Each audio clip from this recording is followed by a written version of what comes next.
I am Nick Shell, and I am the living legend. It's true.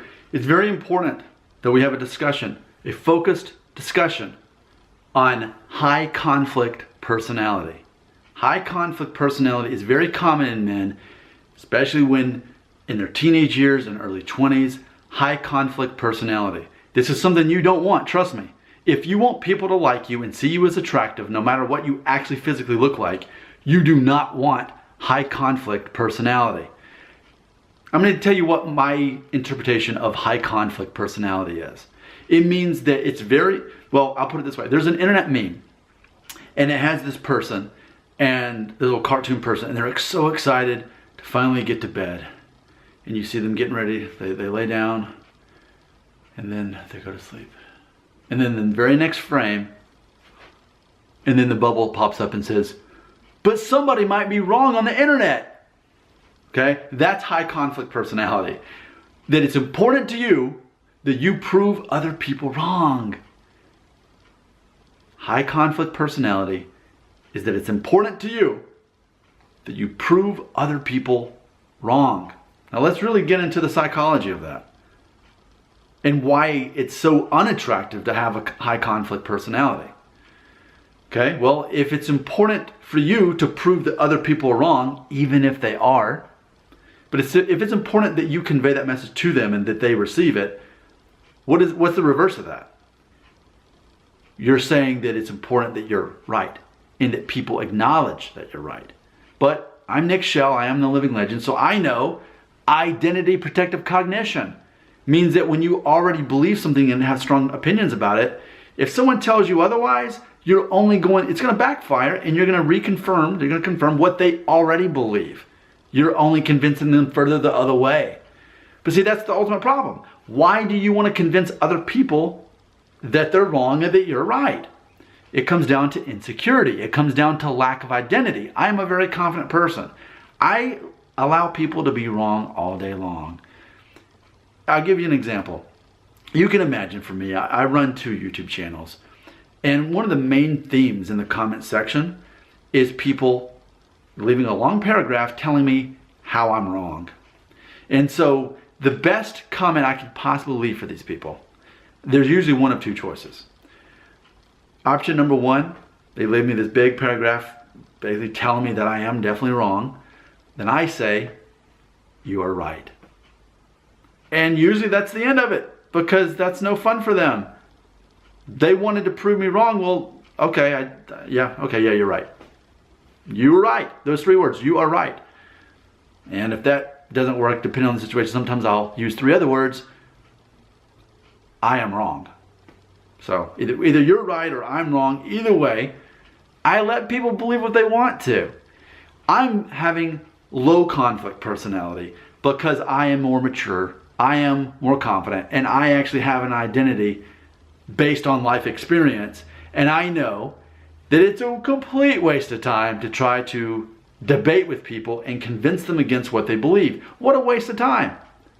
It doesn't matter that another person thinks that I'm right. It doesn't matter to me. I'm surrounded in a universe all day long where people are wrong about stuff. And I know that. I'm not going to waste my time and effort trying to prove them otherwise. But ultimately, this concept of who's wrong or right, here's where it gets really confusing and why it's that much of a waste to try to convince someone otherwise. It's this whole muddled idea of truth versus fact. In the 1989 Indiana Jones movie, The Last Crusade, there's this small moment where Indiana Jones talks about this. That people are so focused on fact, but is it really truth? Or is it truth or is it fact? And most people can't know the difference. And so many things we'll never know what exactly is a fact and what we just perceive as truth. So imagine most people live their lives walking around with all these strong opinions about things that they perceive are fact. But in reality, it's just an opinion. It's their version. It's truth. But they take what they perceive as truth, which is not necessarily truth for everybody else, and in their mind, they're deceived and they think it is fact. So imagine a guy with high conflict personality He lives his whole life, and anytime he sees an opinion or view that he disagrees with, he gets angry and starts debating at them. And what happens is people lose respect for that guy. They lose respect even if he does an excellent job of showing all the facts why that person's wrong. Ultimately, he kind of seems like a jerk. Like, because if he's so argumentative and so opinionated about that, and it may be something very petty, but people aren't attracted to that. They're attracted to, instead, the guy who has something that would be perceived as an insult being hurled at him, or even maybe an attack on his character, his intelligence, whatever. And he just kind of looks and grins and just keeps walking the other way. That's what is confidence. That is what is cool. And what happens, though, in modern day, it's as if the opposite of that is celebrated. But so what you see is it's almost like there's this reward for proving people wrong and being high conflict and getting angry at people when you don't get your way. That's just being a brat. That's being a baby.